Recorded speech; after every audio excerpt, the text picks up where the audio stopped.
নমস্কাৰ, মই নীলাঞ্জনা তালুকদাৰ।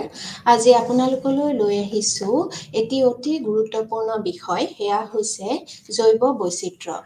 আজি আমি জৈৱ বৈচিত্ৰ্যৰ আৰম্ভণিখিনি আলোচনা কৰিম। আচলতে জৈৱ বৈচিত্ৰ্য হয় কি আৰু তাৰে ভিতৰত আমি কি কি পঢ়িব লাগিব, আগন্তুক ক্লাছসমূহত আমি কিহৰ বিষয়ে আৰু আলোচনা কৰিম সেই বিষয়ে আমি আজি জানিম। প্ৰথমতে চাই লৈছোঁ আহক, জৈৱ বৈচিত্ৰ্য মানেনো কি? জৈৱ বৈচিত্ৰ্য এই দুটা শব্দ, এই শব্দ দুটাৰ পৰাই আমি ধৰিব পাৰোঁ যে আচলতে আমি কিহৰ বিষয়ে আজি আলোচনা কৰিবলৈ ওলাইছোঁ। জৈৱ অৰ্থাৎ জীৱন শব্দটোৰ পৰা আমি ধাৰণা কৰিব পাৰোঁ জৈৱ শব্দটো আহিছে। আৰু বৈচিত্ৰ্য শব্দটোৰ অৰ্থ হৈছে, ইংলিছত হৈছে ভেৰাইটি, তাৰ মানে বিচিত্ৰতা। বিভিন্ন ধৰণৰ যেতিয়া প্ৰাণী আৰু উদ্ভিদ এটা ঠাইত আমি যদি যিমান ঠাইলৈ যাওঁ আমি বিভিন্ন ধৰণৰ উদ্ভিদ দেখিবলৈ পাওঁ বা প্ৰাণী দেখিবলৈ পাওঁ। সেইবোৰৰ এটা সমষ্টিকে আচলতে জৈৱ বৈচিত্ৰ্য বোলা হয়। জৈৱ অৰ্থাৎ উদ্ভিদ যাৰ প্ৰাণ থাকে আৰু প্ৰাণীসমূহ, জীৱ জন্তুসমূহ একেবাৰে সৰু কীট পতংগ, পৰুৱা এটাৰ পৰা আৰম্ভ কৰি ডাঙৰ ডাঙৰ জীৱসমূহলৈকে সকলোৰে মাজত সকলোৰে কি থাকে? বৈচিত্ৰতা থাকে, অৰ্থাৎ ভেৰিয়েশ্যন থাকে, ভেৰাইটিজ থাকে। আমি বিভিন্ন ধৰণৰ আমি জীৱ জন্তু দেখিবলৈ পাওঁ। আৰু মন কৰিবলগীয়া এটা কথা এয়া যে এটা ঠাইতে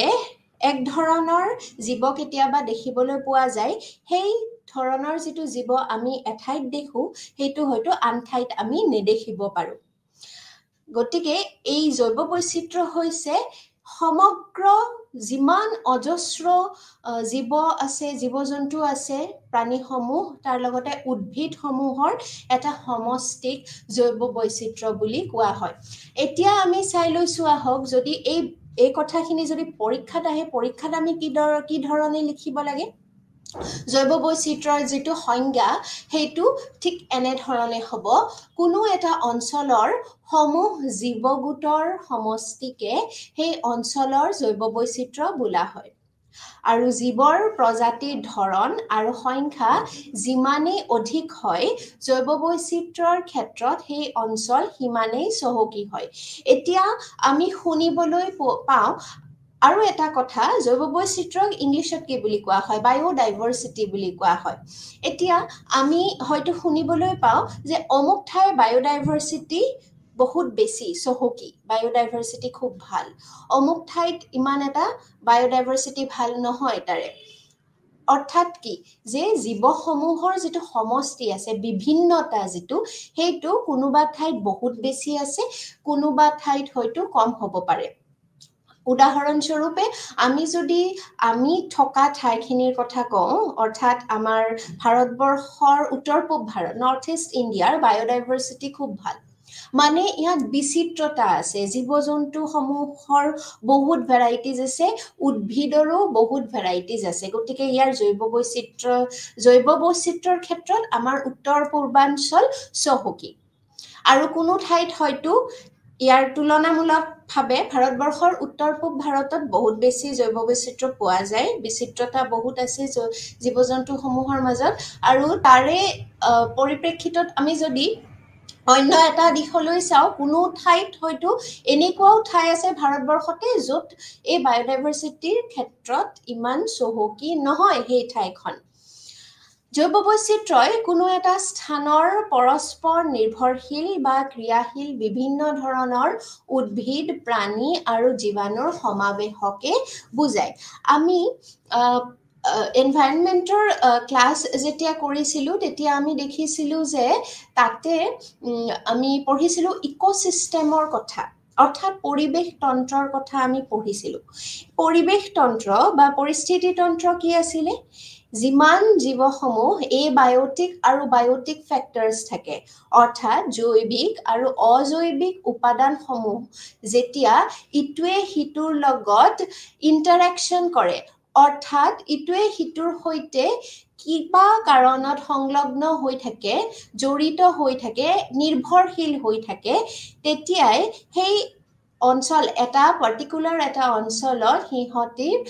এটা কি কৰে ইকোসিস্টেম ক্ৰিয়েট কৰে, অৰ্থাৎ পৰিৱেশ তন্ত্ৰ এটাৰ সৃষ্টি কৰে। আমি সেই বিষয়ে পঢ়িছিলোঁ। গতিকে এই যেটো পৰিৱেশ তন্ত্ৰ এইটো জৈৱ বৈচিত্ৰ্যৰ লগতে জড়িত হৈ আছে। জৈৱ বৈচিত্ৰ্যত বিভিন্ন ধৰণৰ উদ্ভিদ আছে, প্ৰাণী আছে আৰু মাইক্ৰ অৰ্গেনিজমছো আছে, অৰ্থাৎ জীৱাণুসমূহো আছে। এই সমূহ যিমান উদ্ভিদ আছে, প্ৰাণী আছে বা জীৱাণুসমূহ আছে, এই সমূহে ইটোৱে সিটোৰ লগত ইন্টাৰেকশন কৰি থাকে একোটা পাৰ্টিকুলাৰ এৰিয়া, পাৰ্টিকুলাৰ ঠাই এটাত ইকোসিস্টেম বনাই থাকে। আৰু যেতিয়া বিভিন্ন ধৰণৰ উদ্ভিদ প্ৰাণী একেলগে থাকে, সেই সমষ্টিটোকে জৈৱ বৈচিত্ৰ্য বুলি কোৱা হয়। এতিয়া আমি জৈৱ বৈচিত্ৰ্য কি সেই বিষয়ে আমাৰ এটা আভাস এটা আমি পাই গলো। তাৰ মানেনো কি? এতিয়া আৰু এটা কথা মন কৰিবলগীয়া যে জৈৱ বৈচিত্ৰ্যৰ ক্ষেত্ৰত কিহৰ ওপৰত হি ডিপেন্ড কৰিব, কি ফেক্টৰছৰ ওপৰত ডিপেন্ড কৰিব এই ঠাইৰ জৈৱ বৈচিত্ৰ্য এনেকুৱা, অমুক ঠাইৰ জৈৱ বৈচিত্ৰ্যত চহকী বা কৰবাত কম, ঘনত্ব কিমান, জীৱসমূহৰ কিহৰ ওপৰত ডিপেন্ড কৰিব? সেই ঠাইডোখৰৰ জলবায়ুৰ ওপৰত নিৰ্ভৰ কৰিব, তাৰ টপোগ্ৰাফিৰ ওপৰত নিৰ্ভৰ কৰিব, অৰ্থাৎ সেই ঠাইডোখৰৰ জিঅ'গ্ৰাফিকেল পইণ্ট অফ ভিউৰ পৰা আমি চাব লাগিব কেনেকুৱা, তাৰ মাটিৰ কেনেকুৱা, মাটিৰ গুণাগুণ কেনেকুৱা, যাতে তাত কেনে ধৰণৰ উদ্ভিদ আচলতে হ'ব পাৰে সেই বিষয়েও চাব লাগিব, বা তাৰ জলবায়ু কেনেকুৱা, কেনে ধৰণৰ উদ্ভিদ বা জীৱ তাত সাৰ্ভাইভ কৰাটো পসিবল, তেনেকুৱা ধৰণৰ ঠাইত সেই বিষয়েও ষ্টাডি কৰিব লাগে। তেতিয়াহে আমি ক'ব পাৰো যে অমুক ঠাইত অমুক ধৰণৰ জৈৱ বৈচিত্ৰ্য বেছিকৈ পোৱা যায় বা জৈৱ বৈচিত্ৰ্যতাৰ ক্ষেত্ৰত অমুক ঠাইডোখৰ চহকী। এতিয়া নৰ্থ ইষ্ট ইণ্ডিয়াত বেছিকৈ কিয় চহকী বুলি কিয় কোৱা হয়? কাৰণ ইয়াত আমি চাবলৈ গ'লে আমি দেখিবলৈ পাওঁ যে ইয়াত বৰষুণৰ মাত্ৰাটো বেছিকৈ হয়, মেঘালয়ত আটাইতকৈ বেছি হয়। ঠিক তেনেধৰণে ইয়াৰ যিটো জংঘল আছে, ইয়াত বন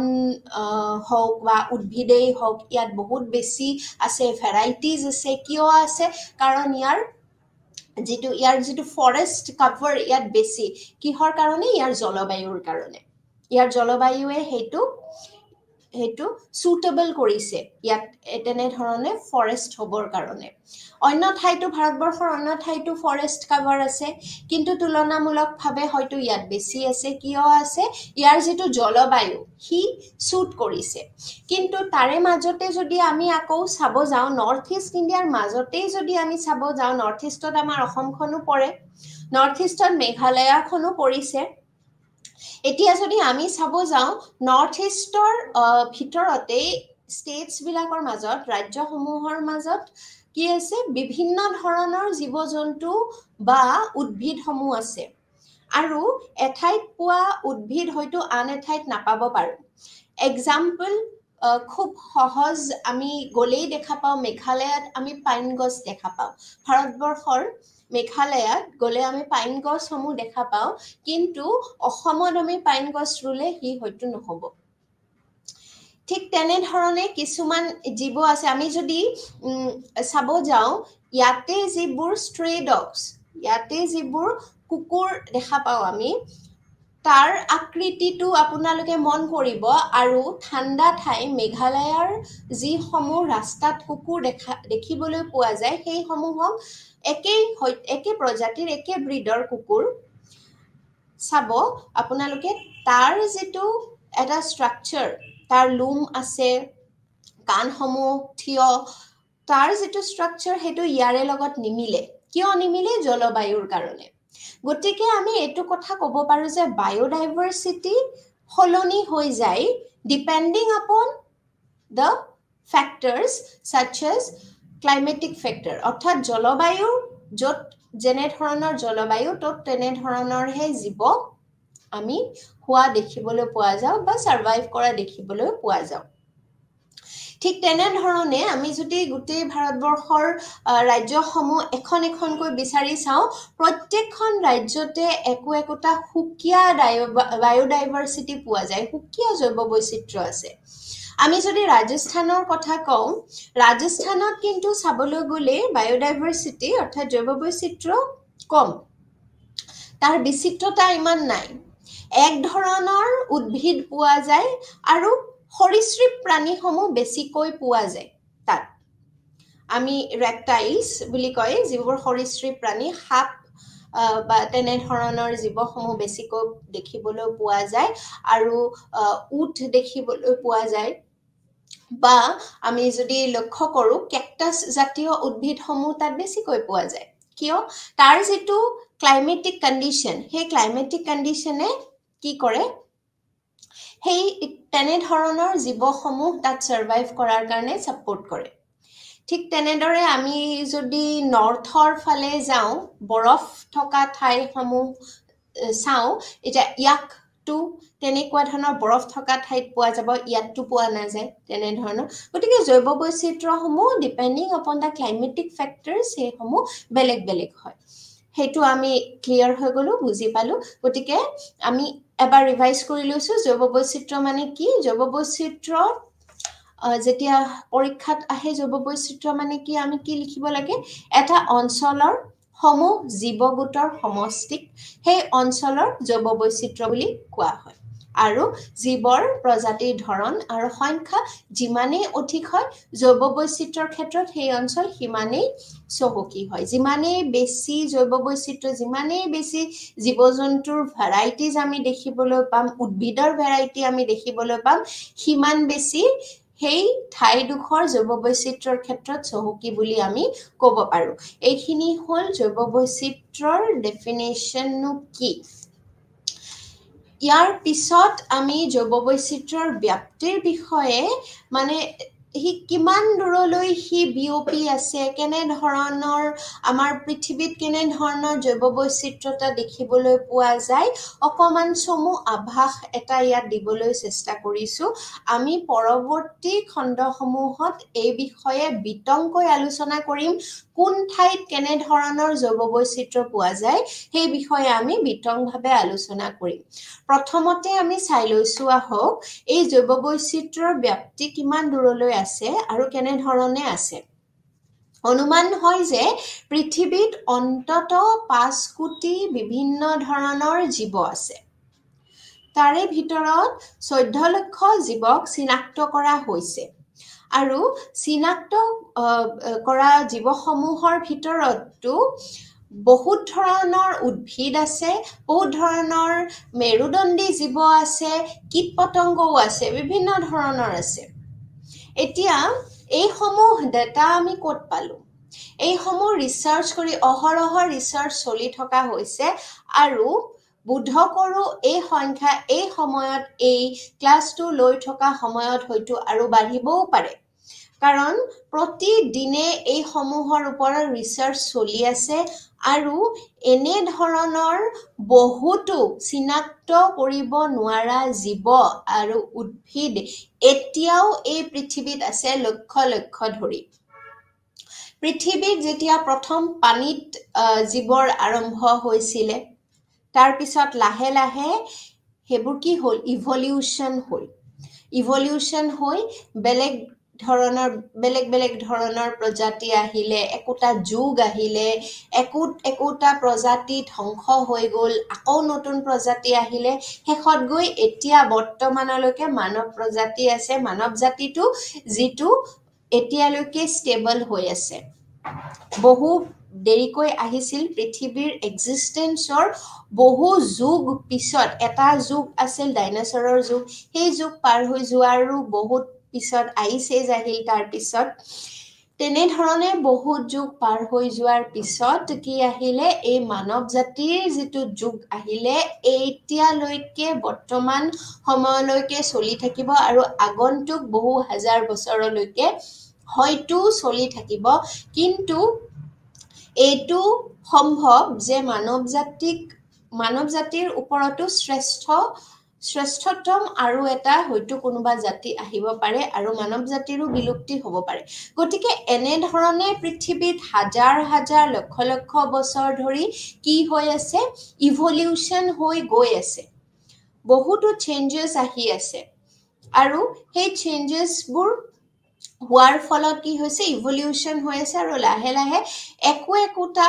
জাতি হয়তো ধ্বংসৰ দিশে ধ্বংসৰ অভিমুখেও গতি কৰিছে গতিকে পৃথিৱীৰ নিয়ম এনে ধৰণে চলিয়ে থাকিব ইয়াৰ মাজতে মানৱ জাতিয়ে এতিয়া বহুতো গৱেষণা কৰিছে গৱেষণা কৰি উলিয়াইছে যে বৰ্তমানলৈকে 5 কোটিৰো অধিক বিভিন্ন ধৰণৰ জীৱ আমাৰ পৃথিৱীত বৰ্তমান সময়ত এক্সিষ্ট কৰি আছে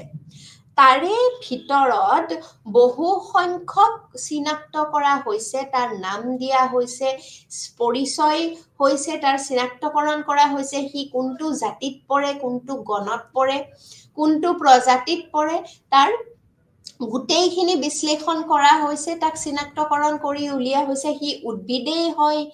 নে অন্য প্ৰাণীয়ে হয় কিহৰ কেটেগৰীত হি পৰিব প্ৰথম কথা তেনে ধৰণে চিনাক্তকৰণ কৰা হয় তাৰ পিছত তাৰ নাম কি হ'ব হি কোনটো জাতিত বিলং কৰিছে তেনে ধৰণে তাৰ নামাকৰণ কৰা হয় এই সমূহ কৰাৰ পিছতো কিন্তু চিনাক্ত কৰিবলৈ এতিয়াও বাকি ৰৈছে বহু ধৰণৰ জীৱ এতিয়াও আছে যিবোৰ চিনাক্তকৰণ হোৱা নাই বা যিবোৰক বিচাৰিয়ে উলিওৱা হোৱা নাই গতিকে জৈৱ বৈচিত্ৰ্যৰ ব্যাপ্তি আসলতে কিমান দূৰলৈ আছে বৰ্তমান সময়তো আমি ক'ব নোৱাৰো ভৱিষ্যতেও ক'ব নোৱাৰিম কাৰণ হি বহু লক্ষ লক্ষ ধৰি আছে কোটি কোটি আছে হেয়া হয়তো আমি যিমানখিনি চিনাক্তকৰণ কৰিছো বা যিমানখিনি ৰিসাৰ্চাৰ সকলৰ আউটাত আহিছে সেইখিনিহে তেওঁলোকে এটা ডেটা দিছে কিন্তু তাতকৈও অধিক আছে গতিকে জৈৱ বৈচিত্ৰ্যতাৰ ব্যাপ্তি আসলতে কিমান দূৰলৈ সেইটো সঠিকভাৱে কোনেও ক'ব নোৱাৰে প্ৰায় 3 লক্ষ উদ্ভিদৰ ভিতৰত আমি মাত্ৰ 100 ধৰণৰ উদ্ভিদহে খাদ্য হিচাপে ব্যৱহাৰ কৰো আৰু প্ৰায় 5000 উদ্ভিদক ঔষধ হিচাপে ব্যৱহাৰ কৰো আৰু এটা কথা মানৱ জাতিৰ যেহেতু শ্ৰেষ্ঠতম জাতি জীৱসমূহৰ ভিতৰত মানৱ জাতি বুলিয়েই এতিয়ালৈকে আছে মানৱ জাতিয়েই হয় গতিকে এই মানৱ জাতিয়ে প্ৰথমতে সাৰ্ভাইভেল টেকনিকসমূহ কেনে ধৰণে তেওঁলোকে মানৱ জাতিটোৱে কেনেকৈ সাৰ্ভাইভ কৰিবলৈ শিকিলে নদীৰ পাৰত ঘৰ বনালে পথাৰ খেতি পথাৰ কৰিলে নদীৰ পাৰত এনে ধৰণে নদীৰ পাৰত সিভিলাইজেশন হল সভ্যতা আৰম্ভ হোৱাৰ দিনৰ কাহিনী আমি হেখিনিলৈকে জানো তাৰ আগৰ সোৱা কি কৰিছিলে যিখিনি আদিম মানৱ আছিলে খাই বৈটো তেওঁলোকো জীয়াই আছিলে কেনে ধৰণে খাইছিলে উদ্ভিদৰ ওপৰত নিৰ্ভৰশীল আছিল আৰু জীৱসমূহৰ জীৱজন্তু হান্ট কৰিছিলে শিকাৰ কৰি খাইছিলে উদ্ভিদৰ আমি তেওঁলোকে আদিম মানৱে কেনেকে জানিছিলে যে উদ্ভিদৰ য'ত ফল লাগিছে ফলমূল হওক বা পাচলি লাগিছে সেইসমূহ খাব লাগে বুলি কেনে ধৰণে জানিলে এই যে মানৱ জাতিয়ে এক্সপেৰিমেন্ট কৰি কৰি গৈ থাকিলে এটা সময়ত যে ফল এটা লাগি আছে ৰঙচুৱা ফল এটা লাগি আছে মুখত দি চালে মিঠা লাগিলে আপেল বুলি পিছত নামাকৰণ হ'ল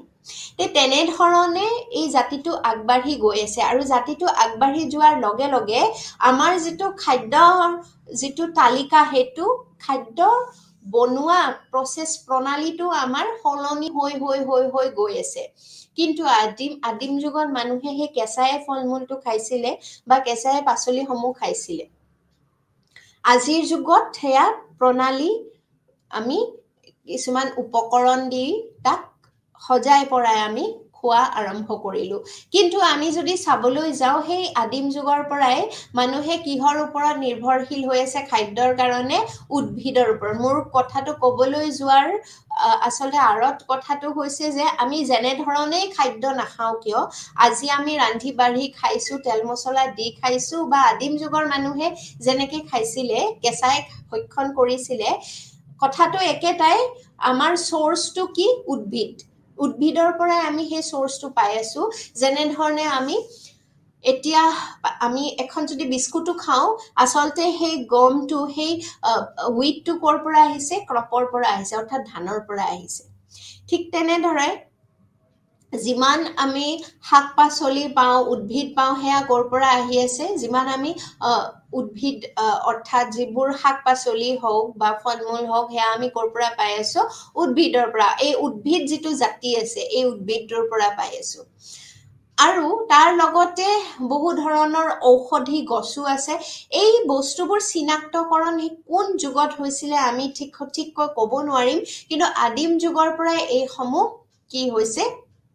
ব্যৱহাৰ কৰি আহি আছে মানুহে আৰু চিনাক্তকৰণ সেই আদিম যুগতে কৰি থৈ দিছে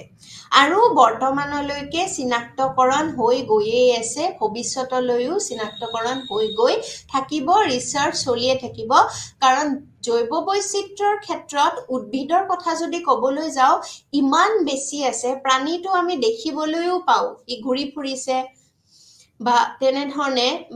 কিন্তু জৈৱ বৈচিত্ৰ্যৰ ক্ষেত্ৰত উদ্ভিদৰ কথা যদি আমি দেখিবলৈ পাও তেতিয়া হলে আমি যদি চাবলৈ যাও তেনে হলে দেখিম যে উদ্ভিদৰ ইমান বেছি ভ্যাৰাইটিজ আছে ইমানেই বেছি ভ্যাৰাইটিজ আমি বহু সংখ্যক আমি উদ্ভিদ আসলতে চিনিয়েই নাপাও তাৰে পিছত হল উদ্ভিদ আৰু প্ৰাণীসমূহ আমাৰ ভৱিষ্যতৰ সম্পদ হয় গতিকে কালক্ৰমত এইবোৰৰ পৰা বিৱৰ্তন হৈ অনেক নতুন ধৰণৰ প্ৰয়োজনীয় উদ্ভিদ আৰু প্ৰাণীৰো সৃষ্টি হ'ব বায়োডাইভাৰ্সিটিৰ আৰু এটা কথা এই ব্যাপ্তিৰ ক্ষেত্ৰত আমি যদি চাবলৈ যাও যে বহু বিভিন্ন লক্ষ বিধ উদ্ভিদো আছে আৰু প্ৰাণীসমূহো আছে সেই কথা আমি গম পালো তাৰে লগতে মই যেটো ইভলিউশনৰ কথা কৈছিলো অৰ্থাৎ বিৱৰ্তন হৈ গৈ আছে জীৱসমূহ বিৱৰ্তন কি ধৰণে হৈছে প্ৰতিদিনে কেনে ধৰণে বিৱৰ্তন হৈ গৈছে হেয়া হয়তো কোনেও ক'ব নোৱাৰে আমি যদি চাবলৈ যাও আমাৰ মানৱ দেহতো হয়তো এনে ধৰণৰ আমাৰ জিন্স সমূহে এনে ধৰণে ভৱিষ্যত প্ৰজন্মৰ যি সমূহ আমাৰ আহিব নেক্সট জেনেৰেশ্যন তেওঁলোকৰ জিনত কেনে ধৰণৰ অৰ্থাৎ তেওঁলোকৰ দেহত কেনে ধৰণৰ বিৱৰ্তনে দেখা দিব পাৰে হেয়া আমি আজি অনুমান কৰিব নোৱাৰো কিন্তু কথাটো নুয়ো কৰিব নোৱাৰি আজিৰ যুগত মানুহে যেনে ধৰণে আঙুলিৰে কাম চলাই আছে অৰ্থাৎ কম্পিউটাৰত বহি টাইপ কৰি কাম বেছিকৈ চলাই আছে আঙুলিৰ যিটো কাম হেতু বেছিকৈ হৈ গৈ আছে মানুহ বহি আছে মানুহে বেছিকৈ কিহৰ ওপৰত টেকনলজিৰ ওপৰত গুৰুত্ব দি আছে গতিকে মানুহে যেতিয়া বহি কাম কৰি থাকে তেওঁৰ হয়তো দেহৰ এটা অংশ হয়তো এটা প্ৰজন্মলৈ গৈ বিকলো হৈ যাব পাৰে অৰ্থাৎ বিৱৰ্তন ঘটি হয়তো হাতৰ আঙুলিৰবোৰ হয়তো শেপ কিবা বেলেগ ধৰণৰ হৈ যাব পাৰে এইটো এটা অনুমান কৰিব পৰা বস্তু এইটো ঠিক এনে ধৰণেই হ'ব বুলি আমি ক'ব নোৱাৰো কিন্তু ভৱিষ্যতে হয়তো তেনে ধৰণৰ কিবা হ'বও পাৰে তাকেই বিৱৰ্তন বুলি কয় আমি যেনে ধৰণে এটা থিওৰি এটা জানো জিৰাফৰ কাহিনীটো আমি হয়তো বহুতেই শুনিছো জিৰাফৰ ডিঙিটো চুটি আছিলে গছ যেতিয়া খাদ্য খাবলৈ নোহোৱা হৈ গল আৰু ওখ গছৰ পাত খাবলৈ হি ডিঙিটো মেলি যেতিয়া খাবলৈ ধৰিলে ধৰোতে তাৰ ডিঙিৰ যিটো শেপ হেতু দীঘল হৈ গল আৰু লাহে লাহে তাৰ নেক্সট যিবোৰ প্ৰজন্ম আহিছিলে ভৱিষ্যত প্ৰজন্মসমূহৰ যি নেকটো অৰ্থাৎ ডিঙিটো দীঘলকৈ জন্মতেই দীঘল আছিলে আৰু তেনে ধৰণে কোৱা হয় এই থিওৰিটোৰ মতে যে জিৰাফৰ ডিঙি তেনে ধৰণে দীঘল হৈ গল গতিকে যদি তেনে ধৰণৰ সঁচাকৈয়ে হৈছিলে মানুহৰ ক্ষেত্ৰতো হেয়া পসিবল যদি মানুহৰ ক্ষেত্ৰত পসিবল হয় এই সময়ত এই মুহূৰ্তত কোনোবা জীৱৰো তেনেধৰণে ইভলিউশন হৈ আছে জীৱসমূহ ভেকুলী কেনেধৰণে হ'ল যি সি পানীটো থাকিব পাৰে মাটিটো থাকিব পাৰে উভয়চৰ এনেকুৱা হ'ব পাৰে সি পানীতেই আছিল পানীৰ পৰা সি পাৰ পালে সি তাতো সি উশাহ ল'ব পৰা হ'ল সি সাৰ্ভাইভ কৰিব পৰা হ'ল আৰু তেনেধৰণে তাৰ যিটো সি পানীটো থাকে মাটিটো থকা হ'ল আৰু তেনেধৰণে তাৰ যিটো বডিৰ শেপটো সেইটো বিৱৰ্তন ঘটিলে অৰ্থাৎ ইভলিউশন হ'ল আৰু সি ভেকুলীলৈ কনভাৰ্ট হৈ গ'ল অন্য জীৱ এটাৰ পৰা হয়তো সি মাছৰ সদৃশেই জীৱটো আছিল তাৰ পিছত গৈ তাৰ বিৱৰ্তন হ'ল গতিকে এই মুহূৰ্তটো কোন ঠাইত ক'ত কেনেধৰণে জীৱসমূহৰ কোনটো প্ৰজাতিৰ কোনটো জাতিৰ জীৱৰ বিৱৰ্তন ঘটি আছে আমি ইয়াত বহি অনুমান কৰিব নোৱাৰো কিন্তু আমি ইয়াত বহি চিন্তা কৰিব পাৰো যে বিৱৰ্তন যিমানেই জীৱ আছে সকলো বিৱৰ্তনশীল হয় আৰু ভৱিষ্যতলৈকেও হৈ থাকিব গতিকে জৈৱ বৈচিত্ৰ্যৰ ব্যাপ্তি কেতিয়াও এঠাইতে ৰৈ নাথাকে এটা নিৰ্দিষ্ট সংখ্যা আমি ক'ব নোৱাৰো যে ইমানেই আছে পৃথিৱীত ইমানেই জীৱ আছে ইমানেই জৈৱ বৈচিত্ৰ্য আছে বুলি আমি ক'ব নোৱাৰো সি সদায় পৰিৱৰ্তনশীল আৰু কোন সময়ত ক'ত বিৱৰ্তন ঘটি আছে আমি কোনেও ক'ব নোৱাৰো যোনে ৰিচাৰ্চ কৰি আছে সেই পাৰ্টিকুলাৰ বস্তুটোক লৈ যোনে ৰিচাৰ্চ কৰি আছে তেওঁলোকে দিনে ৰাতি অহৰহ প্ৰচেষ্টাত আছে এই সমূহ কথা জানিবলৈ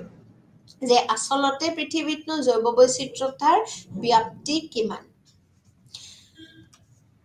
ইয়াৰ পিছত আমি জৈৱ বৈচিত্ৰ্যৰ ধৰণলৈ আহিম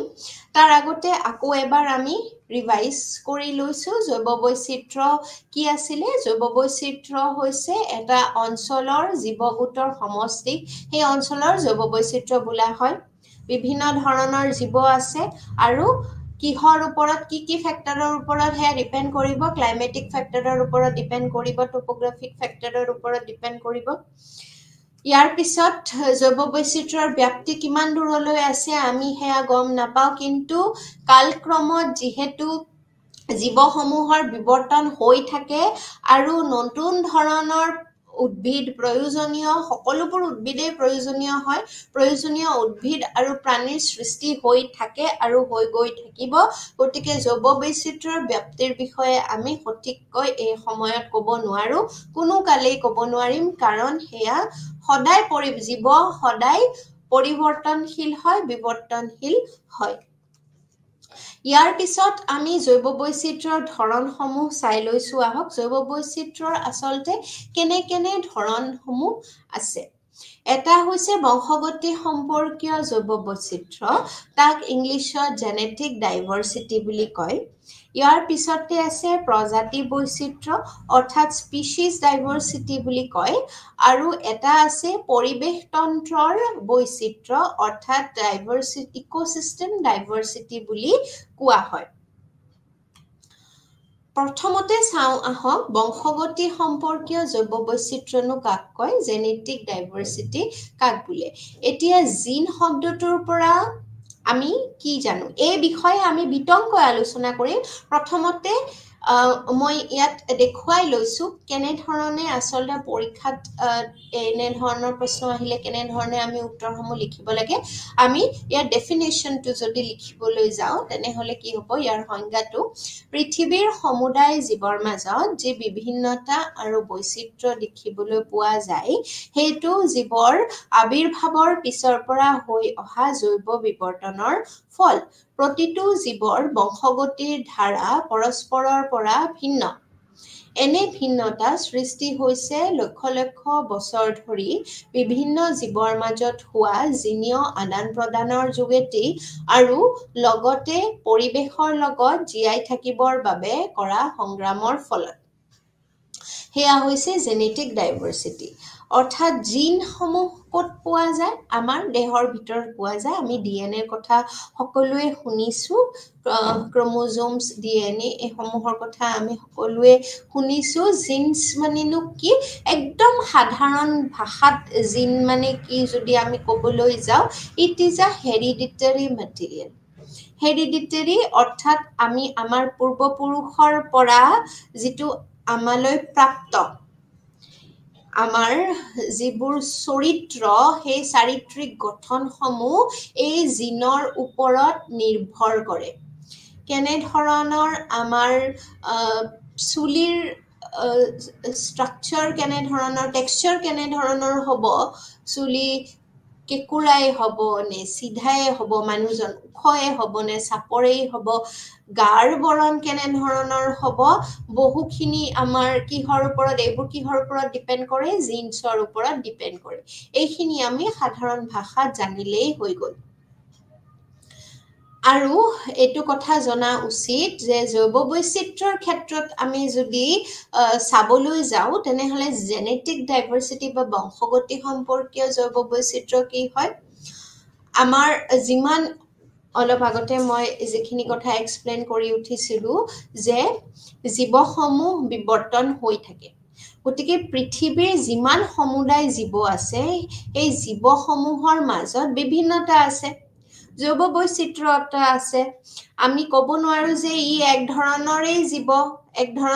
জীৱ এটা ঠাইতেই আছে নহয় বেলেগ বেলেগ ধৰণৰ জীৱ এটা ঠাইত থাকিব পাৰে য'ত বায়'ডাইভাৰ্চিটি চহকী হয় তেনে ধৰণৰ ঠাইতো বহু ধৰণৰ জাতি প্ৰজাতি সেই ঠাইত থাকে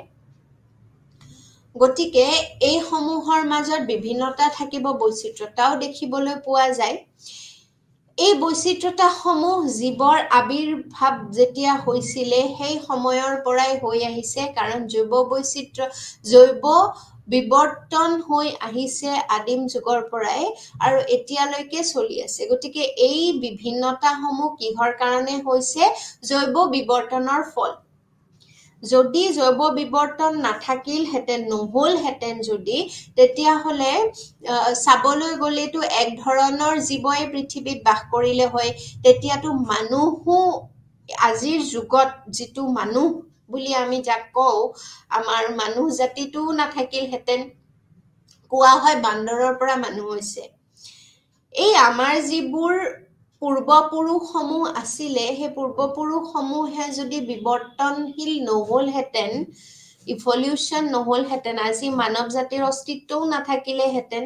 মানৱ জাতি বহুত দেৰিকৈ আহিছে বা মেমেলছসমূহ স্তন্যপায়ী জীৱসমূহ বহুত দেৰিকৈ আহিছে এই সৰু সৰু কীট পতংগৰ পৰা আৰম্ভ কৰি এই জীৱাণুসমূহ মাইক্ৰ অৰ্গেনিজমছৰ পৰা আৰম্ভ কৰি যিটো পানীত সাগৰৰ তলিত সৃষ্টি হৈছিল প্ৰথম জীৱ সেই জীৱসমূহ যদি পৰিৱৰ্তনশীল নহ'লেইহেঁতেন বিৱৰ্তনেই নহ'লহেঁতেন তেনেহ'লে জৈৱ বৈচিত্ৰ্যও নহ'লহেঁতেন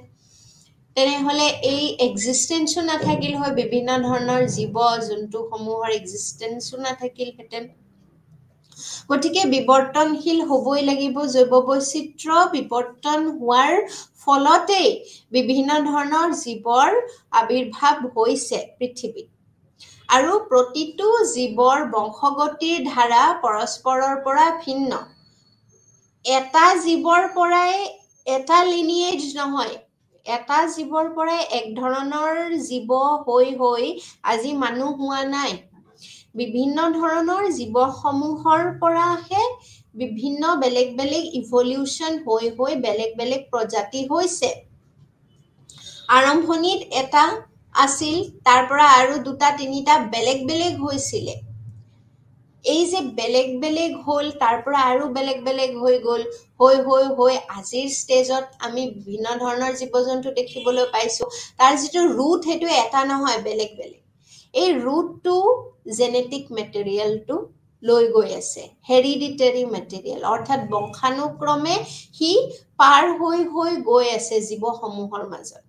গতিকে বংশগতিৰ যিটো ধাৰা সেইটো ভিন্ন হয় ভিন্ন ভিন্ন জীৱৰ ক্ষেত্ৰত আৰু একৰ্ডিং টু ডেট তাৰ ওপৰত এই জেনেটিক যিটো ধাৰা সেইটো বৈ গৈ আছে এটাৰ পাছ হৈ গৈছে এটাৰ পৰা আন এটা জীৱলৈকে তাৰ ওপৰত নিৰ্ভৰ কৰি আমি চাওঁ যদি গম পাম যে বেলেগ বেলেগ জীৱই বেলেগ বেলেগ ধৰণে আচৰণ কৰে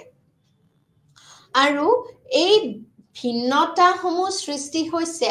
লক্ষ লক্ষ বছৰ বিভিন্ন জীৱৰ মাজত হোৱা জিনীয় আদান প্ৰদানৰ যোগেদি জেনেটিক আদান প্ৰদান হৈছিলে সেই বিভিন্ন ভিন্নতাৰ সৃষ্টিও তেনেধৰণে হৈছে লক্ষ লক্ষ বছৰ ধৰি জীৱসমূহৰ মাজত জিনীয় আদান প্ৰদান হৈ আছিলে আৰু তাৰ লগতে পৰিৱেশৰ লগত জীয়াই থাকিবৰ বাবে কৰা সংগ্ৰামৰ ফলত কেনেধৰণে জীৱসমূহ কোনবিধ জীৱ আচলতে সাৰ্ভাইভ কৰিব কোনবিধ নকৰে সেইবোৰো এই বংশগতি সম্পৰ্কীয় জৈৱ বৈচিত্ৰ্যৰ লগতে ডিপেণ্ড কৰে আজি যদি আমি চাবলৈ যাওঁ আমি যদি কিতাপত পঢ়ো গৈ তেনেহলে আমি জানিম যে বিভিন্ন ধৰণৰ জীৱ কি হৈছে বিলুপ্ত হৈ গৈছে অৰ্থাৎ নাইকিয়া এক্সটিংক্ট সেই সমূহ এটা সময়ত আছিল যেনে ডোডো এই ধৰণৰ আমি পঢ়িবলৈ পাওঁ কিছুমান জীৱ আগতে মেমথ বুলি আছিলে সেই সমূহ জীৱ এটা সময়ত আছিল আৰু কালক্ৰমত নোহোৱা হৈছে কিয় নোহোৱা হৈছে ঠিক তেনে ধৰণে আমি যদি চাবলৈ যাওঁ জীৱাণু সমূহৰ ভিতৰতো বহুত জীৱাণু এনেকুৱা আছে বা কীট পতংগ আছে যি সমূহ এটা সময়ত আছিল এতিয়া নাই কিয় নাই কাৰণ তেওঁলোকৰ মাজত যেতিয়া এঠাইত থাকিবলৈ হয় তেতিয়া কি হয় কম্পিটিশন হয় খাদ্যৰ বাবে সংগ্ৰাম হয় জীয়াই থকাৰ খাদ্য আৰু থাকিবলৈ ঠাইৰ বাবে সংগ্ৰাম হয় এঠাইত যেতিয়া হেতুক ইকোলজিক্যাল সাকসেশন বুলি কোৱা হয় বিকাশক্ৰম বুলি কোৱা হয় পাৰিস্থিতিক বিকাশক্ৰম য'ত স্টেজেস থাকে একোটা স্টেজ মানে প্ৰথমতে থাকে গোটেইখন ব্যাৰন ল্যান্ড খালি ঠাই তাৰ পিছত তাত লাহেকৈ বৰষুণ পৰিল হিল আছে তাত লাহেকৈ হেলুৱৈ হল হেলুৱৈৰ সৃষ্টি হল লাহে লাহে জীৱৰ আৰম্ভ হল অৰ্থাৎ কীট পতংগ সমূহৰ আৰম্ভণি হল এটা দুটাকৈ আহিলে জীৱসমূহৰ ভিন্নতা জিনীয় তেওঁলোকে বেলেগ একোটা বংশৰ পৰা আহিছে জিনীয় ডিফাৰেন্স থকা আহি সেটেল হ'বলৈ চেষ্টা কৰিলে খাদ্যৰ বাবে পৰস্পৰৰ লগত সংগ্ৰাম কৰিলে আৰু তাৰ পাছত সাৰ্ভাইভেল অফ দ্য ফিটেষ্ট শেষত জীয়াই থাকিব পাৰিব সংগ্ৰাম কৰি সিয়েই থাকিল তাত বাকি সমূহ আউট এই যে গুচি গ'ল সি হয়তো আৰু অন্য ঠাইত কোপ আপ কৰিব নোৱাৰিলে বা তাতে সংগ্ৰামৰ সময়ত যিখিনি আছিলে সেইখিনিৰ মৃত্যু ঘটিলে আৰু যিসমূহ বাচি ৰল সি জীয়াই থাকিবলৈ অন্য ধৰণে নিজৰ দেহটোক প্ৰস্তুত কৰি ললে অন্য ধৰণে খাদ্য আহৰণ কৰিবলৈ বা জীয়াই থাকিবলৈ সংগ্ৰাম কৰিলে আৰু অন্য ধৰণে তাৰ জিনীয় গঠনটো হৈ গ'ল তাৰ চাৰিত্ৰিক গঠনটো অন্য ধৰণে হ'ল নেক্সট জেনেৰেশ্যনত গতিকে যেটো আগে আছিল সেই পূৰ্বপুৰুষটো তাৰ নাইকিয়া হৈ গ'ল এক্সটিংক্ট হ'ল আধা সংখ্যক যি এটা দুটা বাচিছিল সি নিজকে কপ আপ কৰি ললে বেলেগ ধৰণৰ এটা পৰিবেশত জীয়াই থাকিবলৈ আৰু তেনে ধৰণে তাৰ বিৱৰ্তন ঘটিলে গতিকে দেখিবলৈ পোৱা যায় যে পৰিবেশৰ লগত জীয়াই থাকিবৰ বাবে তেওঁলোকে সংগ্ৰাম কৰে আৰু এই সংগ্ৰামৰ ফলতো জিনীয় আদান প্ৰদানো চলে যাৰ ফলত আচলতে এই বংশগতি সম্পৰ্কীয় জৈৱ বৈচিত্ৰ্যৰ সৃষ্টি হয় বুজি পালো আমি বংশগতি সম্পৰ্কীয় জৈৱ বৈচিত্ৰ্যৰ বিষয়ে আভাসটো পালো আমি ইয়াৰ ডিটেইলছত আমি যাম ইয়াৰ পিছত আছে প্ৰজাতি বৈচিত্ৰতা মানে স্পিচিজ ডাইভাৰ্চিটি প্ৰজাতিৰ কথা আমি জানো মানৱ যেনেকে এটা হোমো সেপিয়েন্স বুলি কোৱা হয় ঠিক তেনে ধৰণে অন্য প্ৰজাতিসমূহ আছে কুকুৰৰ প্ৰজাতি আছে মেকুৰীৰ আছে গৰুৰ আছে উদ্ভিদসমূহৰ বেলেগ ধৰণৰ উদ্ভিদ আছে গতিকে সেই প্ৰজাতিসমূহ বেলেগ আছে যে প্ৰজাতিৰ বিভিন্নতা যেতিয়া আমি দেখিবলৈ পাওঁ তাক আমি এটা জৈৱ বৈচিত্ৰ্যৰ ধৰণ বুলি ক'ব পাৰো যেনে ধৰণে বংশগতি সম্পৰ্কীয় জৈৱ বৈচিত্ৰ্য থাকে ঠিক তেনেদৰে প্ৰজাতি বৈচিত্ৰ্যতাও থাকে প্ৰজাতিৰ বিভিন্নতা প্ৰকৃতিৰ কাম্য সেইবাবে আজি পৃথিৱীত ইমানবোৰ প্ৰজাতি দেখিবলৈ পোৱা যায় কোনো এটা অঞ্চলত প্ৰজাতিৰ ধৰণ যদি অন্য এখন ঠাইত অধিক হয় তেতিয়া সেই ঠাইক প্ৰজাতি চহকী বোলা হয় ইয়াৰ জাস্ট আৰম্ভণিখিনিহে কোৱা হৈছে ইয়াতে যে প্ৰজাতি বৈচিত্ৰ্য কাক কোৱা হয় আচলতে প্ৰজাতিৰ বিভিন্নতা সেইখিনি আমি বুজি পালো প্ৰকৃতিৰ কাম্য হয় বিভিন্নতা থাকে it is a natural thing ই প্ৰাকৃতিকভাৱে হয় বিভিন্নতা থাকে তে সেইবাবে আজি পৃথিৱীত ইমানবোৰ প্ৰজাতি আছে যদি নেচাৰে নিবিচাৰিলেহেঁতেন প্ৰকৃতিয়ে যদি নিবিচাৰিলেহেঁতেন তেনেহ'লে প্ৰজাতি বৈচিত্ৰ্যতাও সম্ভৱপৰ নহ'লহেঁতেন বেলেগ বেলেগ প্ৰজাতি জীৱসমূহ নাথাকিলেইহেঁতেন গতিকে পৃথিৱীত ইমানবোৰ জীৱ আচলতে কিয় আছে প্ৰজাতি বৈচিত্ৰ্যতাৰ কাৰণেই আছে বেলেগ বেলেগ বিভিন্ন ধৰণৰ আমি জীৱ দেখিবলৈ পোৱা যায় বা উদ্ভিদ দেখিবলৈ পাওঁ প্ৰজাতিসমূহৰ যিটো ধৰণ সেইটো এটা ঠাইত অন্য আন এখন ঠাইতকৈ হয়তো অধিক হ'ব পাৰে আন ঠাইত ই অন্য হ'ব পাৰে অৰ্থাৎ কোনোবা ঠাইত বেছি হ'ব পাৰে কোনোবা ঠাইত কম হ'ব পাৰে তেতিয়া আমি কি বুলি কওঁ যি ঠাইত বেছি হয় তাক কি বুলি কওঁ প্ৰজাতি চহকী বুলি কোৱা হয় ইয়াৰ পিছত আছে পৰিৱেশ তন্ত্ৰৰ বৈচিত্ৰ্য মানে ডাইভাৰ্চিটি অফ ইকোচিষ্টেম এতিয়া আমি পৰিৱেশ তন্ত্ৰ মানে কি অলপ আগতে আমি আলোচনা কৰিছিলো যে পৰিৱেশ তন্ত্ৰ হৈছে জীৱ-জন্তুসমূহ বায়োটিক আৰু এবায়োটিক ফেক্টৰ অৰ্থাৎ যিবোৰ জৈৱিক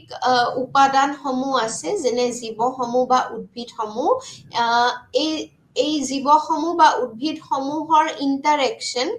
পাৰস্পৰিক সম্পৰ্ক কিহৰ সৈতে এবায়োটিক সমূহৰ সৈতে এবায়োটিক অৰ্থাৎ আমি কি বুজো যেনে নদী পাহাৰ মাটি মিনাৰেলছ অৰ্থাৎ খনিজ সম্পদসমূহ এইসমূহক বতাহ বায়ু যিবোৰৰ প্ৰয়োজন হয় জীৱসমূহ জীয়াই থাকিবলৈ গতিকে পাৰস্পৰিক সম্পৰ্ক পানী নহ'লে যেনে ধৰণে জীৱসমূহ জীয়াই থাকিব নোৱাৰে বতাহ নহ'লে নোৱাৰিব উশাহ নিশাহ ল'ব নোৱাৰিব ঠিক তেনেধৰণে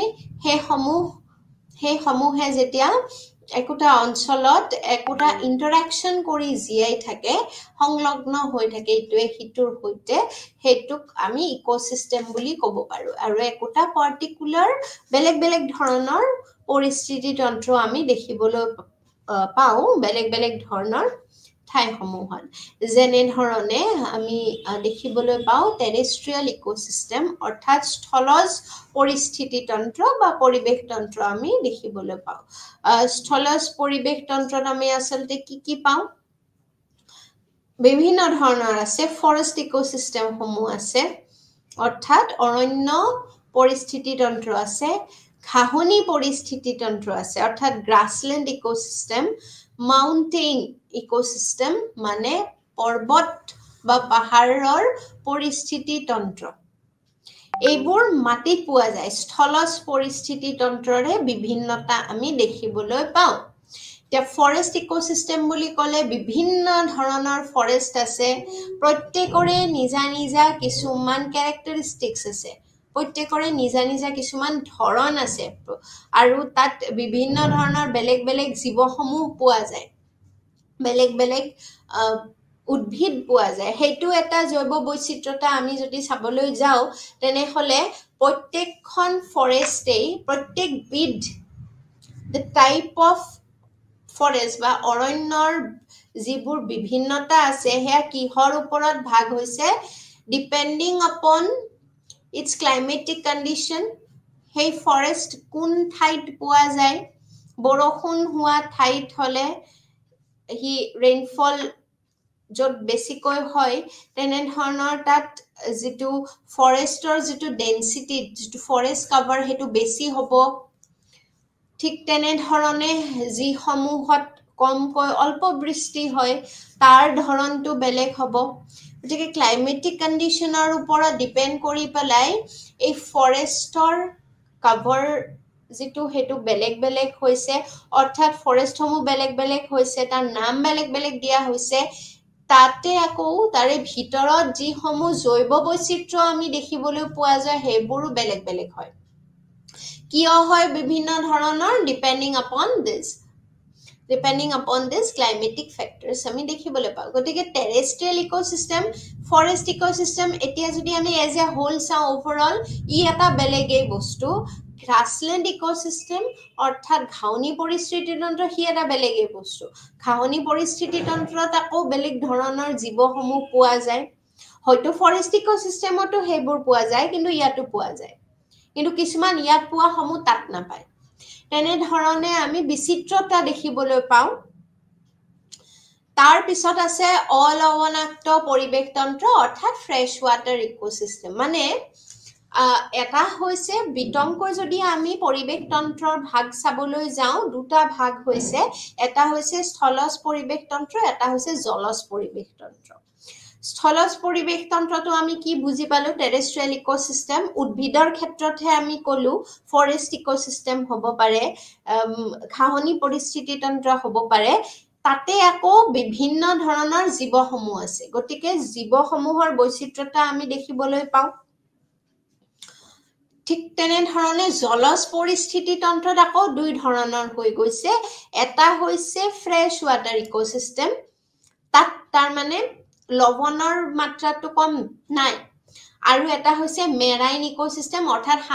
সামুদ্ৰিক পৰিৱেশ তন্ত্ৰ এটা অলৱনাক্ত পৰিৱেশ তন্ত্ৰত আমি কি দেখিবলৈ পাওঁ অলৱনাক্ত পৰিৱেশ তন্ত্ৰৰ আন্ডাৰত কি আহিব নদী আহিব নিজৰা আহিব ষ্ট্ৰীমছ ঝৰ্ণা হেসমূহ আহিব লেক আহিব পুখুৰী আহিব পুখুৰী হ্ৰদ নদী এসমূহ যিবোৰ ফ্ৰেছ ৱাটাৰ ইকোসিস্টেম যেটো আমি ডে টু ডে লাইফত ব্যৱহাৰ কৰিব পাৰি যিখিনি পানী খোৱাৰ বাবে আমি ব্যৱহাৰ কৰিব পাৰো তাতে সাৰফেস ৱাটাৰো আহি যায় গ্ৰাউণ্ড ৱাটাৰো আহি যায় মাটিৰ যেটো ভূগৰ্ভৰ পানী আৰু ভূৰ উপৰি পৃষ্ঠৰ যেটো পানী আমি ব্যৱহাৰ কৰো খাবলৈ বা বিভিন্ন কামৰ বাবে হেখিনি আমাৰ ফ্ৰেছ ৱাটাৰত আহি যায় তাৰ পাছত মেৰাইন ইকোসিস্টেমটো সামুদ্ৰিক পৰিস্থিতি তন্ত্ৰ সমুদ্ৰ আহিব যেটো লুনিয়া হয় যাৰ পানী আসলতে ব্যৱহাৰযোগ্য নহয় গতিকে এতিয়া যদি আমি ডিটেইলছত চাবলৈ যাওঁ তেনেহলে এই দুয়োবিধ এটা ফ্ৰেছ ৱাটাৰ আৰু এটা মেৰাইন ইকোসিস্টেম এই দুয়োবিধৰ জৈৱ বৈচিত্ৰ্য বেলেগ বেলেগ দেখিবলৈ পোৱা যাব কিছু ক্ষেত্ৰত একেই হ'ব কিছু ক্ষেত্ৰত বেলেগ হ'ব নদীত যি সমূহ জীৱ দেখিবলৈ পোৱা যায় উদ্ভিদ আৰু জীৱসমূহ মাছ জাতীয় জীৱসমূহ আমি যদি চাওঁ মেৰাইন ইকোসিস্টেম সামুদ্ৰিক পৰিৱেশ তন্ত্ৰত হেবোৰো পোৱা যায় তাৰ লগতে আকৌ বেলেগ ধৰণৰো কিছুমান জীৱসমূহ দেখিবলৈ পোৱা যায় তাৰ মানেটো এটোৱে হৈছে যে পৰিস্থিতি তন্ত্ৰৰ ওপৰত নিৰ্ভৰ কৰি আসলতে কি হয় বিভিন্ন ধৰণৰ জৈৱ বৈচিত্ৰ্য আমি দেখিবলৈ পাওঁ গতিকে পৰিৱেশ তন্ত্ৰও এটা ইম্পৰ্টেন্ট ফেক্টৰ ইয়াতে আহি গৈছে পৰিৱেশ তন্ত্ৰৰ বৈচিত্ৰ্য এটো এটা আমি বেলেগকৈ ষ্টাডি কৰিব লাগে বেলেগ বেলেগ ধৰণৰ স্থলজ পৰিৱেশ তন্ত্ৰ এটা হৈ গল অলৱনাক্ত পৰিৱেশ তন্ত্ৰ অৰ্থাৎ হেতু জলজ পৰিৱেশ তন্ত্ৰৰ আন্ডাৰত আহিব আৰু সামুদ্ৰিক পৰিৱেশ তন্ত্ৰ তাৰ জীৱসমূহ বা উদ্ভিদসমূহ বেলেগ বেলেগ ধৰণৰ হয় জৈৱ বৈচিত্ৰ্যতা আছে হেয়া আমি বুজি পালো গতিকে আকৌ এবাৰ চাই লৈছো জৈৱ বৈচিত্ৰ্যৰ ধৰণ কি আছে এটা হৈছে বংশগতি সম্পৰ্কীয় জৈৱ বৈচিত্ৰ্য জেনেটিক ডাইভাৰ্চিটি আন এটা হৈছে প্ৰজাতি বৈচিত্ৰ্যতা স্পিচিজ ডাইভাৰ্চিটি আৰু এটা হৈছে পৰিৱেশ তন্ত্ৰৰ বৈচিত্ৰ্য ডাইভাৰ্চিটি অফ ইকোসিস্টেম এইখিনি আমি এতিয়া ডিটেইলছত আমি আলোচনা কৰিম আসলতে ইয়াৰ ভিতৰতনো আছে কি বংশগতি সম্পৰ্কীয় জৈৱ বৈচিত্ৰ্যত কি হয় প্ৰতিটো জীৱ জিনীয় সম্পদৰ ভাণ্ডাৰ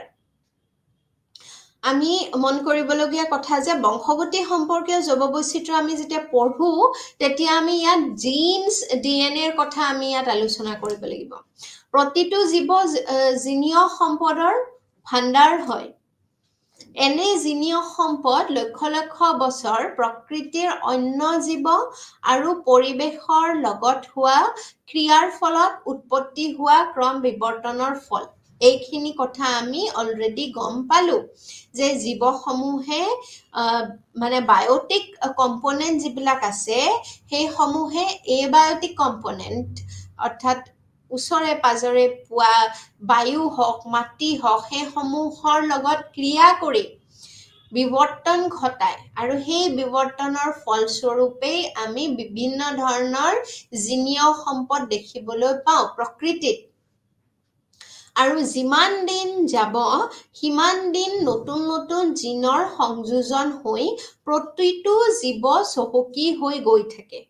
আৰু তাৰ ফলত প্ৰত্যেক জীৱই নতুন গুণ আহৰণ কৰে প্ৰত্যেকটো জীৱই নতুন গুণ হি আহৰণ কৰি গৈ থাকে আৰু ইয়াৰ লগত সংযোজন হৈ নতুন নতুন জিনৰ সংযোজন হৈ গৈ থাকে আৰু প্ৰতিটো জীৱ তেনে ধৰণে চহকী হৈ গৈ থাকে প্ৰতি জীৱৰ জিনসমূহৰ বৈশিষ্ট্য বেলেগ বেলেগ হয় একোটা জিনে বিশেষ বিশেষ বংশগত চৰিত্ৰ বহন কৰে প্ৰতি জীৱৰ ভিন্নতা তাৰ জিন সমষ্টিৰ ভিন্নতাৰ বাবেই হয় এই যে প্ৰতিবিধ জীৱৰ আমি ভিন্নতা দেখিবলৈ পাওঁ বেলেগ বেলেগ ধৰণে আচৰণ কৰে কিয় কৰে কাৰণ তাৰ জিনীয় যিটো সমষ্টি সেইটোৱে বেলেগ হয় গতিকে আমি চাব পাৰো আমি এইটোকে বুজি পাওঁ যে জৈৱ বৈচিত্ৰ্যৰ বৈচিত্ৰতা আচলতে ক'ৰ পৰা আৰম্ভ হয় জেনেটিক মেটেৰিয়েলৰ পৰাই আৰম্ভ হয় জীৱসমূহৰ যিটো ধৰণ মানুহৰ যিটো আচৰণ জীৱ-জন্তুৰ আচৰণ বেলেগ জীৱ-জন্তু গৰুৰ আচৰণ এটা বেলেগ হ'ব কুকুৰৰ বেলেগ মেকুৰীৰ বেলেগ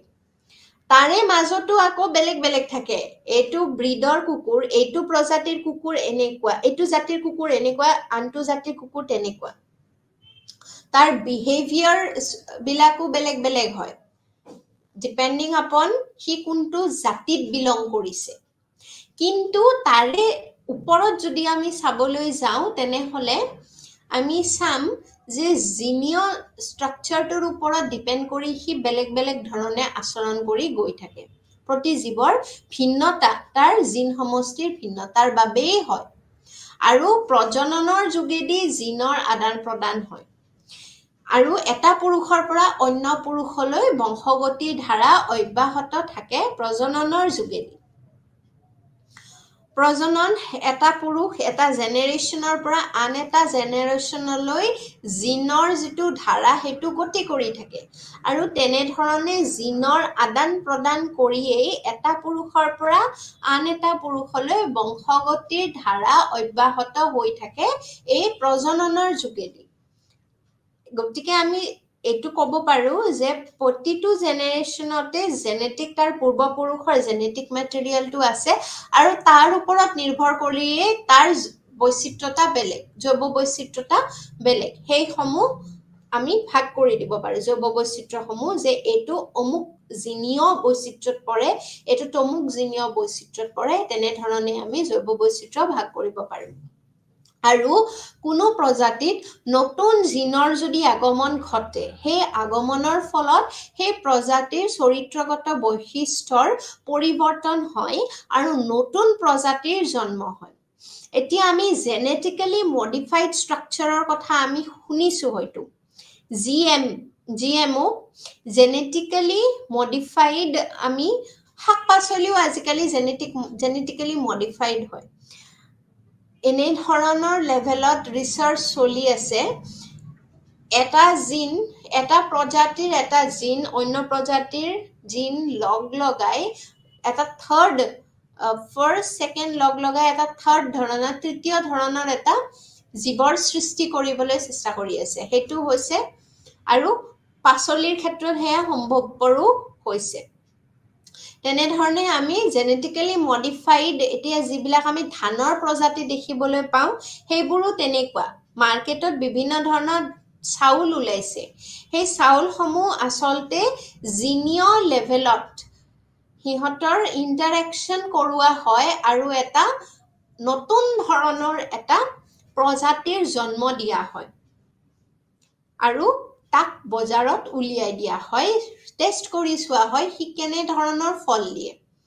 আৰু তাক বজাৰত উলিয়াই দিয়া হয় যিবোৰ তাৰ মানে ট্ৰেডিশনাল আছে অলৰেডি যিবোৰ এক্সিস্টিং আছে সেই সমূহৰ মাজতে প্ৰজনন কৰোৱাই তৃতীয় ধৰণৰ এবিধ আৰু প্ৰজাতি উৎপন্ন কৰা হয় আৰু সেইসমূহ মাৰ্কেটত উলিয়াই দিয়া হয় গতিকে এয়া হৈছে বংশগতি সম্পৰ্কীয় জৈৱ বৈচিত্ৰ্য ইয়াৰ পিছত আৰু এটা কথা মন কৰিবলগীয়া যে কোনো প্ৰজাতিৰ জিনীয় গোট কিন্তু স্থায়ী নহয় হি সদায় পৰিৱৰ্তনশীল প্ৰতি প্ৰজাতি অহৰহ জীৱন সংগ্ৰামত ব্যস্ত হৈ থাকে আৰু এই সংগ্ৰাম তাৰ পৰিবেশৰ লগত আৰু নিজৰ প্ৰজাতি আৰু অন্য প্ৰজাতিৰ লগত হয় ইয়াৰ ফলত নতুন নতুন গুণ বিশিষ্ট প্ৰজাতিৰ উৎপত্তি হয় জীৱসমূহে সদায় সাৰ্ভাইভ কৰিবলৈ ইটোৱে সিটোৰ লগত সদায় সংগ্ৰাম কৰি থাকে কোনটো প্ৰজাতি আগবাঢ়িব পাৰে কোনটো প্ৰজাতিয়ে তাত স্থায়ীভাৱে দখল কৰিব পাৰে সেই ঠাইডোখৰ কোনটো প্ৰজাতিয়ে সেই ঠাইডোখৰত যিখিনি উপলব্ধ খাদ্য আছে সেইখিনি